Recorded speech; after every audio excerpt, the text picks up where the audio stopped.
അപ്പൊ ഈ സുദർശനയുടെ കാമുകനായിരുന്നു അഗ്നിദേവൻ. അപ്പൊ ഡ്യൂപ്ലിക്കേറ്റ് സുദർശനായ നിനക്കും വേണമെങ്കിൽ ഒരു കാമുകനാകാമല്ലോ എന്ന് ഞാൻ ആലോചിച്ചോണ്ടിരിക്കായിരുന്നു.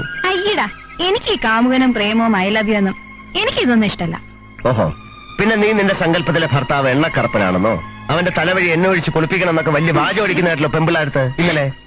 അത് വാചകടി, ചർച്ചയല്ലേ? ഉയ്യോ, ചർച്ചയുടെ കാര്യം പറഞ്ഞപ്പോഴാണ് ഞാൻ ഓർത്തത്. ഇന്നലെ ഞാൻ നിന്നെ വീട്ടിൽ കൊണ്ടുവിട്ടിട്ട് തിരിച്ചു ചെന്നപ്പോ എല്ലാരും കിടന്ന് ഉറക്കമായി. മേശപ്പുറത്ത് കഞ്ഞിയും മയറും കുന്തമൊക്കെ വെച്ചിട്ടുണ്ട്. ഞാനതെല്ലാം കൂടെ കലക്കി കുടിച്ചിട്ട് പാത്രം കഴുകി ഷെൽഫിൽ വെച്ചു. എല്ലാം ഞാൻ ഒറ്റയ്ക്കാണ് ചെയ്തത്. ഒരാളില്ല അവിടെ, ഞാൻ തനിച്ചേ ഉള്ളൂ, പാവം ഞാൻ. എന്നിട്ട് ഞാൻ കിടന്ന് ഉറക്കമായില്ല. എന്താ ഞാൻ ലൈറ്റ് ഓഫ് ചെയ്തില്ലേ? അതാ ഈ പറഞ്ഞു വരുന്നത്. ലൈറ്റ് ഓഫ് ചെയ്തപ്പോഴാ പ്രശ്നം. കണ്ണടച്ച് കാണും. ഇല്ല, കണ്ണടച്ചു പോലും കാണത്തില്ലെന്നാ തോന്നുന്നത്. ചുമ്മാ ഓരോരുത്തർ ഇങ്ങോട്ട് കയറി ചോദിക്കുകയല്ലേ, ഇയാൾ എന്താ ഇങ്ങനെ ചുമ്മാ